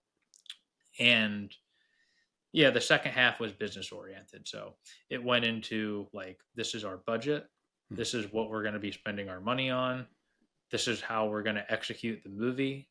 This is what we're going to do with the movie once it's finished. Like, we're going to try to get into film festivals. We're going to be reaching out to distributors, things like that. And then it went into like potential like return on investment. Like, if you put in this much money, you would have this much equity in the movie. And if we sell it for this amount of money, then this is what you would make. And I had different charts and graphs and things like that to be able to show people. I showed like comparable films in terms of like plot, and then also comparable films in terms of like scope. Like, this is a $1 million comedy movie that premiered at this festival and sold somewhere. So like, I was trying to really replicate what a lot of other movies did that got into festivals and sold to distributors. Well done, man. We so, talk yeah, about that. We talk about that all the time. The business plan, man, is very important. It isn't like you said, just walking you up definitely and need a asking. business plan, because I like, if you're going on like say Kickstarter or something, that's totally different from what I did. You can go on Kickstarter and maybe you'll have a bunch of people just throw in like $100 or $200. I didn't necessarily want that. I was looking for like $5,000 at least. So I got a bunch of people to throw them. I did take actually less than 5,000 from some people as well. But 5,000, at least in my pitch deck, was like, this is like the minimum investment. And again, I wanted to at least make it, I don't want to say make it seem like I knew what I was doing. I thought that I did. And I like to still think that I had an idea of what I was doing, because the movie did actually get made. That's right. But yeah, I approached everyone with a pitch deck, like, hey, are you interested? If this sounds interesting to you, I could send you my pitch deck. And then I would just send them the pitch deck. Some people might have just like looked at it like, hey, it looks cool. Not really something I'm into. Other people are like, hey, this looks really cool. I'd love to like talk more about it. And I'd set up a meeting, whether it be in person or Zoom or a phone call. And then once I got certain people in, and you could say to everyone else, like, hey, we've got this amount of money raised. Like, you want to come on board? Certain, like, some of my friends would be like, hey, I have another friend who I think would be interested in this.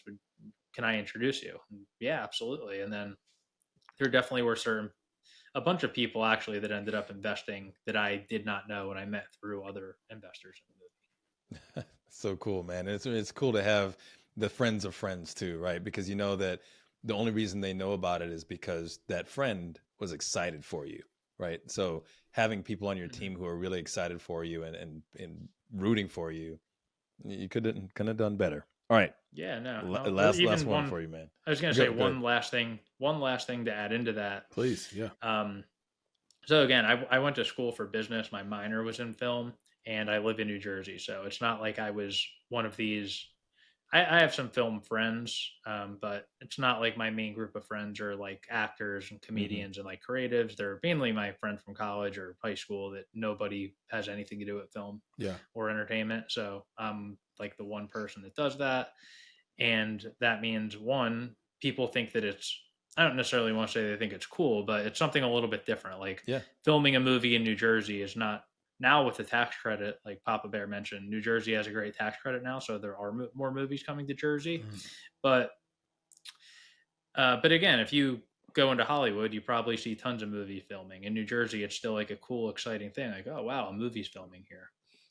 So there was that aspect, and then also the aspect of just all of my friends at least having good jobs and having some kind of income and disposable income that maybe they could throw a couple $1,000s at an investment and see if it pays off.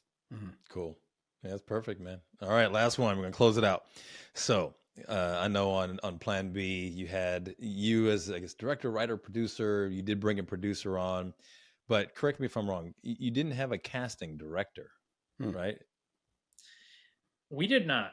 So we experimented with a casting director very early on. Didn't really have much luck. And then ended up, and that was like I'll say an earlier version of the movie. We ended up not casting any of the roles. And we're like, all right, we got to do this ourselves. So how did you do it? That's the question. How do you attach notable talent to an indie film without a casting director? I'll say one, there's a website for all the filmmakers out there, Breakdown Express. Highly recommend it.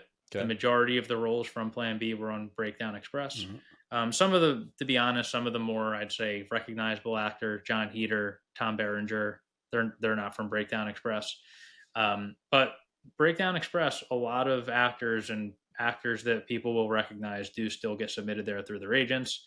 I don't want to say anyone can do it. They do require you to take like a training class on it, and it's like a group Zoom where there's like an instructor, but it doesn't cost any money. You do have to have your movie, I believe, registered through SAG. So it at least shows that like the movie is on a path to production. You can't just have a movie that's like years away from filming and try to cast some roles through that. It's almost like a union benefit. Yeah, exactly. Once you fill out your paperwork with SAG, I believe that's when you can apply for Breakdown Express. And it's usually pretty easy to get approved pending you take their training class, which might be like 30 minutes or an hour or something like that. So Breakdown Express was super helpful because agents and managers can submit all of their clients. And I pretty easily, for myself, just doing it, could go through these submissions and just look at everyone like, okay, there's some of them I had no idea this many people are going to submit, but there's like literally thousands of actors submitted for certain roles. Wow. So I actually hired two unpaid interns, and they were helping me go through all of these. As I'm gearing up to direct this movie and wearing a bunch of other hats, I went through so many of them myself. And then for some of the roles, I had the interns do like a first pass and at least just highlight anyone that looked like they fit the part based on my character descriptions and they knew what I was looking for. So there was that. And then getting some of the bigger names like a John Heater or Tom Berenger. Once I had all of the financing raised, I brought on a producer named DJ Dodd, who had produced a bunch of movies while I was trying to raise money, which I didn't mention how long it took, but it was pretty much like the whole year in 2021. I was trying to raise money for this movie. Wow. So middle of the pandemic. Yep. Which actually turned out to be a pretty good time to be raising money. A lot of people were looking for alternative investments and weren't really going out and spending money. So that was actually pretty good timing. But I was just honestly cold calling so many people that I found on LinkedIn, that I found on IMDb. DJ was a person that like we had some mutual contacts on LinkedIn. I didn't know him at all, but I just connected with him on LinkedIn and sent him a message. I used to intern at the company. He's like a TV producer as well and does a lot of producing of like syndicated educational TV shows. Mm. And I interned at that same company. He wasn't there at the time, but like many years before, I was an intern there. So that was our mutual connection. I told him That's all it takes. told him I worked on Hereditary, which when I said I was an associate producer on Hereditary, that was usually enough to at least get someone to talk to me or hop on the phone. So I told him, I hopped on the phone with him, told him about the movie. He was not necessarily someone that was like helpful, at least for investing or raising money. He puts movies together a totally different way than what I did for Plan B. Mm. But I knew that he had some great contacts with cast and cast agents. So, and he really loved the script. So I kept him posted on what I was doing, maybe checked in every few months. And then once I had the financing and we didn't have a casting director, I was trying to cast the movie myself and calling agents, and they just didn't take me seriously at all because I also was directing. So for anyone out there who is also directing the movie or even wrote the script, I would say you need someone else to be making these calls for you. Because Your producer should, right?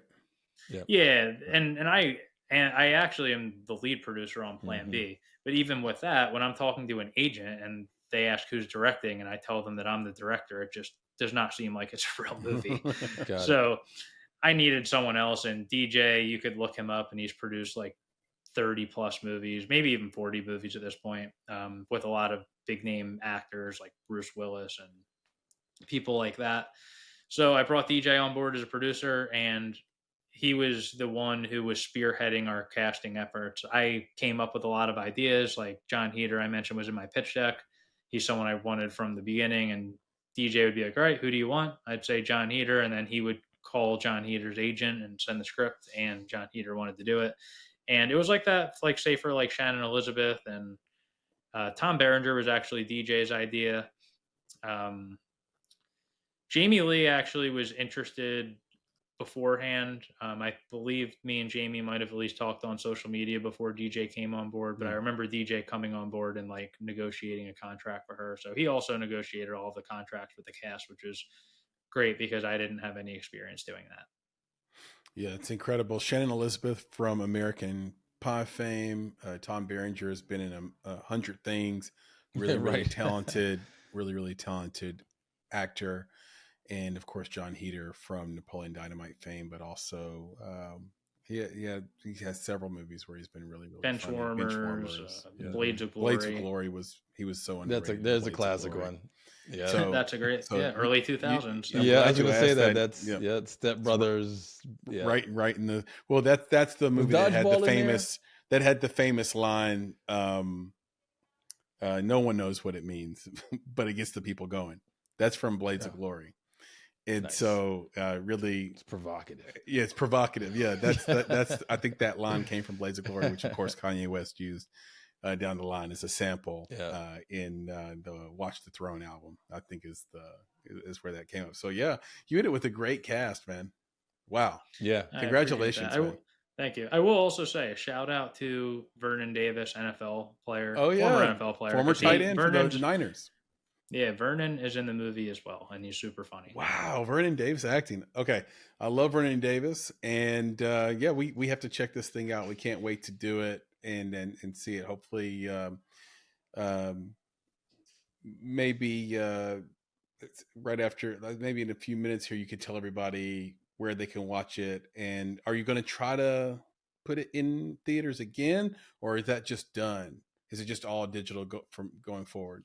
So I think the theaters are done, unless, who knows, maybe there could be like a 5-year anniversary screening. I know Nick, you just said you saw John Wick 10-year anniversary. Yeah. I don't think Plan B is going to get as big of an audience to be able to have a 10-year anniversary, but who knows? No, dude, listen, you should couple it. I can't wait to with see the it, man. other I need a good movies laugh that you've watched, right? That are the pregnancy films, like just do a double header.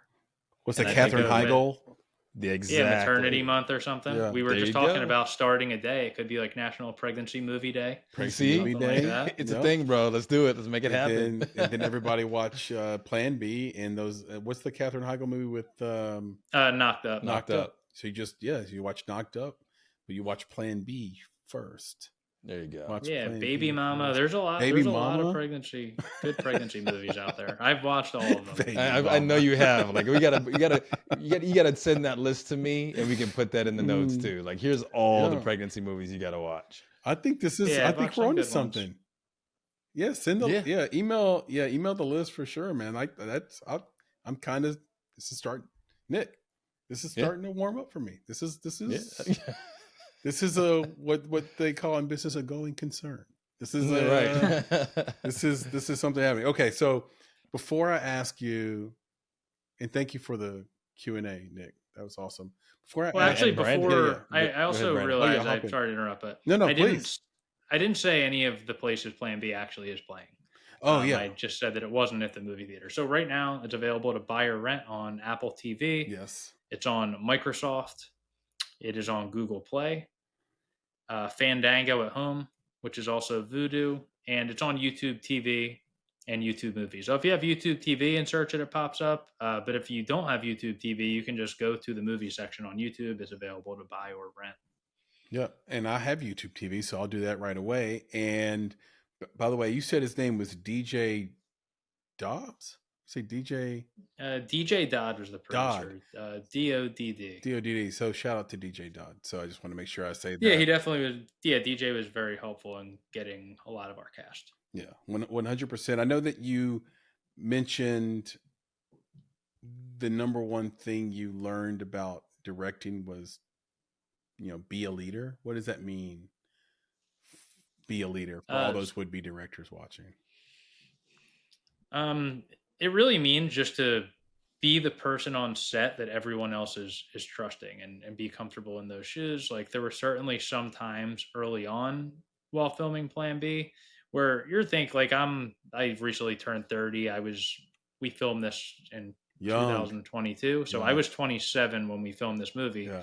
So part of me is even just thinking like it's crazy that I'm actually the leader here and I have like John Heater and Jamie Lee and Tom Berenger, Shannon Elizabeth, people that are like not necessarily taking orders from me, but like trusting me and trusting my vision for the movie.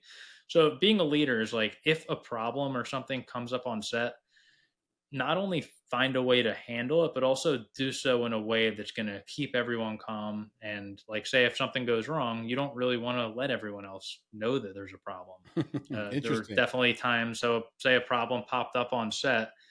There were a handful of times early on where I may have mentioned something to some of the crew members or even cast members, or just said something a little bit too loudly where like people looked over like, what? Like that? That's not a fire. That's a barbecue. Yeah, like things like that, or even like especially with an independent movie, but any movie in general, there's going to be problems where like maybe you run out of time and there's an issue with the location and you have to cut certain scenes down, things like that. So when you're doing those things, just make sure you do them like with confidence. Like again, there are certain times where maybe I didn't handle them as well as I could. I didn't do anything terrible, but could have handled things a little bit differently.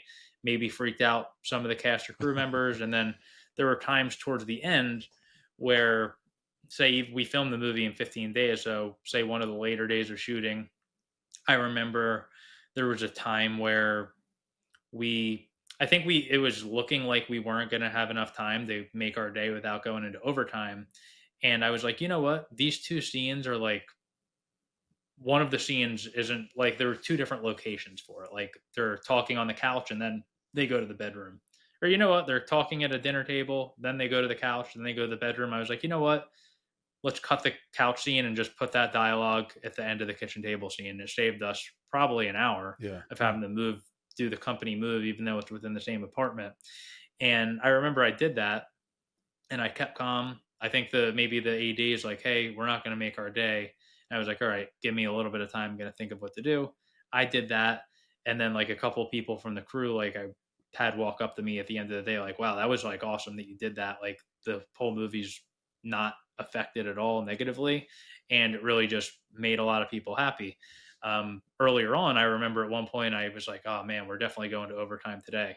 And I said that, and I had like a couple of crew members like look at me like, what, are you kidding me? And like, not in a joking way, like they're pissed because no one, you are getting paid to work overtime. Like you're getting Right. maybe it's time and a half. I forget how it works It is. It's time. right now. It's 1.5. Yeah, so they are getting more money, but overtime on a movie is over 12 hours. Like you're totally exhausted at the end of 12 hours. You know, you got a really early call time the next day. Like no one, even though you're getting the money and people love being on set, like no one wants to work overtime on a movie.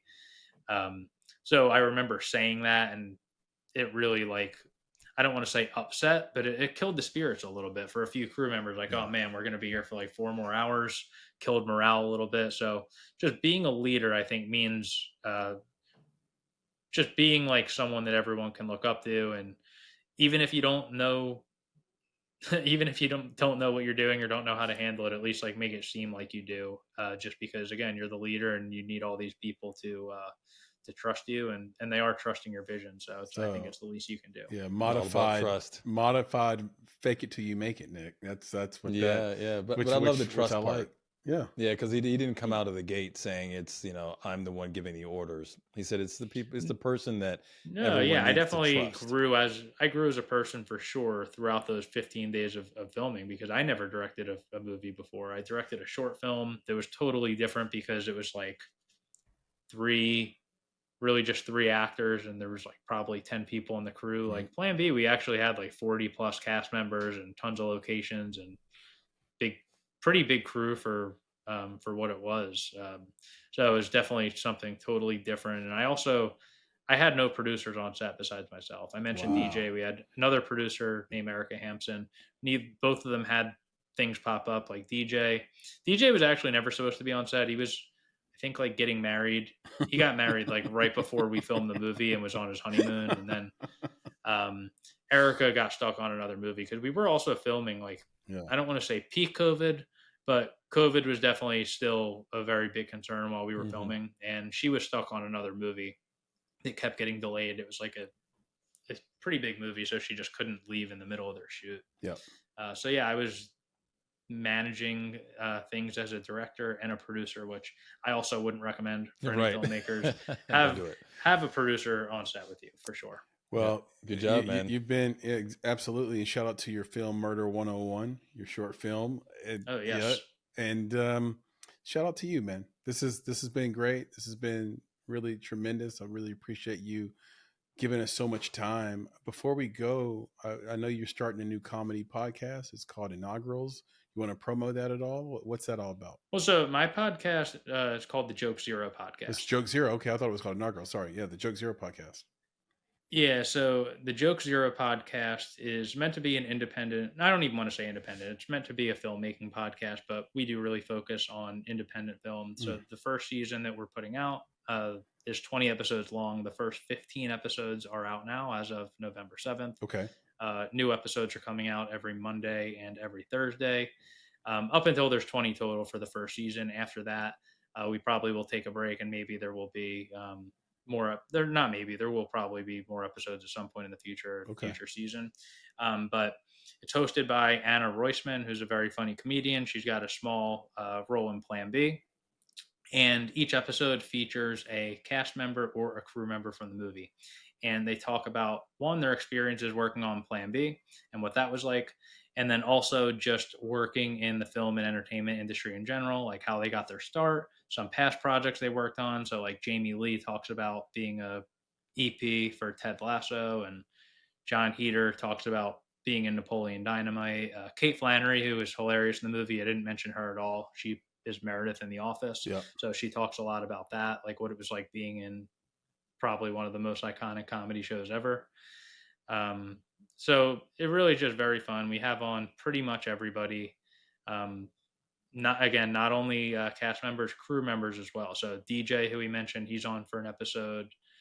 We have a lot of crew members on just talking about what it's like working in different positions. I think it's really cool because you get to hear, one, behind the scenes stories, but also just like what it's like. Like we had an animal trainer in the movie because John Heder's character has a cat. So the animal trainer came on the podcast, and that was a super fun episode. Just, I feel like that's something you don't really hear about too much, like what it's like being an animal trainer, especially Bill Berloni, who is our animal trainer. He's like the top animal trainer for movies and film for the East Coast. So pretty much any movie that films on the East Coast or any Broadway show, he is the animal trainer. and Wow. he's done huge movies. So that's a really interesting episode, I thought. Let's get him on the podcast, Nick. Oh yeah, for sure. We'd love it. Yeah, you could totally reach out to him. But your podcast is audio only? Is it just on? It's so on Apple? it's on YouTube as well. Okay. So it's on all of the podcast platforms. It's on Apple, Spotify, Amazon, iHeartRadio, a bunch of other places as well.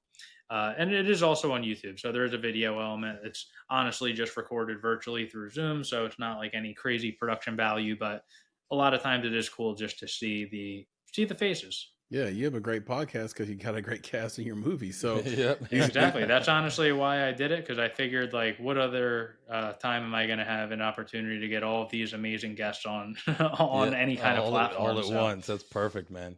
Yeah. So pretty much everyone came on, and it was a lot of fun doing it. And it's also a ton of work because I'm doing all of the editing and all of the producing of the podcast. So Amen. it's a lot of work. Preach. Yeah. Labor of I'm love. I'm honestly looking forward to the first season coming to an end, just because it's taken up pretty much all my free time over the last like 2 months. There It's you a go. lot. All right, man. So let's end on this like we do every show. Nick, do you want to ask it? Yeah, I would love to ask it. Yeah, I please, why think don't you ask we've it? got PB over there with it on his shirt. I've got it on mine. So yes, that final question. I've got it Brandon, tattooed on my inner thigh. Yeah, right. Is what does it mean to you to make it? So I'd say to me, it's got a couple different meanings, but I'm going to focus on just being able to be an example. There were so many times where I was trying to make this movie. I mentioned raising money for an entire year in 2021. The first draft of the script was from 2018, and really just like sat in a drawer for a few years. And then 2020, I really was trying to. End of 2020, decided I was going to make it. But 2021 and even the first half of 2022, it wasn't looking super likely that this movie was going to happen.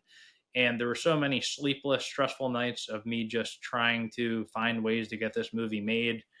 And one of the things that I did and really made me feel a lot better was going on YouTube or going on Spotify or Apple and listening to podcasts of people who were essentially what I was trying to be, like filmmakers who weren't famous filmmakers, but had just made their first movie. And not only movies, I'll say also just entrepreneurs, like entrepreneurs who had done something that I considered equivalent to making a movie, whether it's they wanted to open up a restaurant or have some kind of business. And those conversations were super inspiring to me. And I always thought to myself, like, once I actually get this movie made, I really want to go on as many platforms as I can like that, so people can hear my story. And maybe I can inspire some people. Like if there's some filmmakers out there now that are trying to raise money or trying to get their movie made, they could hear this conversation or just look into my story a little bit and see that it is possible. Like if you keep trying, I do believe that, again, whether it's making a movie or starting a business or whatever it is that you want to do, if you keep at it long enough, I do think you'll do it. I love that. Yep. Thank you. Well man. said, man. Thank Well you for coming on said. this platform to say that, and as a homage to your own dreams, sort of being found in the film Plan B. So, guys, please go out, support Brandon, support Plan B, support all of his endeavors, and him just being on this podcast, as you just heard, is a form of give back for his journey and to help you on your journey. So just repeat it one more time. Where can we watch Plan B? Where can they follow you on social media, find you on social media? Where can they reach out to you directly if you're willing to give that up and let people ask you questions? Yeah, absolutely happy to tell those things again. So Plan B is currently available to buy or rent on Apple. It is on Microsoft, Google Play, Fandango at home, which is also Vudu, and YouTube TV / YouTube movies. So all those places you can buy or rent it. There are going to be some more platforms as well in the future, but that's where it's streaming right now. Where you can find me, I'm on Instagram and Twitter, all social media at Brandon Tamburri. I'm not super active personally, so I'd recommend following my company Joke Zero, which is on all of the platforms at Joke Zero Comedy. So Joke Zero Comedy, and zero is spelled out Zero. Joke Zero Comedy on Instagram, on Facebook, Twitter, TikTok, even on LinkedIn as well. I'm also on LinkedIn. If you feel like connecting and shooting me a message, I usually do my best to respond as long as you're polite. And then the Joke Zero podcast is on all podcast platforms. Love it. You guys heard Perfect. it here first. Go follow the man, go support his work, reach out to him on all those socials, and find his company, Joke Zero, and please do support it and all the work they do. Of course, if you are watching this podcast, you know that you can find us on YouTube. If you're listening, why don't you come over to YouTube and watch us? But you can also support us there on Apple and on Amazon and on Spotify. Hey guys, it really does mean a lot if you rate and review us and subscribe on all those platforms. So if you're listening, rate us. If you want to spend an extra 15 seconds, it's great to write a couple of words in there, review us as well. It really means a lot. It helps with discoverability. If you're on YouTube, subscribe to us, give it a thumbs up. And we have just an entire barrage of incredible content from shorts so that we take from these long form conversations. And we have an upcoming series called Summaries, where we take long conversations like this and condense them down to 10 minutes. So if you're a long form person, we got you covered. And if you want the clips and the highlights of these conversations, we got you covered on the YouTube channel as well. You can go to our shop, our partnership with Cotton Bureau. So it's cottonbureau.com. We sell incredibly buttery and velvety t-shirts, long sleeve tees, hoodies, zip up hoodies, hats, all that stuff. So go to cottonbureau.com and search for the Make It podcast, and we will come right up. Nick, with that, can you please leave us with the credo? Of course. This is a great time of this podcast, this conversation. We get to say thank you to Brandon. And of course, thank you to Papa Bear and Chris and intern Sam, who had to go. And I just have to say to our filmmaking friends, family, the fellow filmmakers out there, be better, be creative, be engaged. And thank you for listening. Brandon, talk to you again soon. Thanks again for having me on, everyone. Yep. Nick, Papa Appreciate Bear, it. love you guys. All right. Yep. Peace. See you, brother.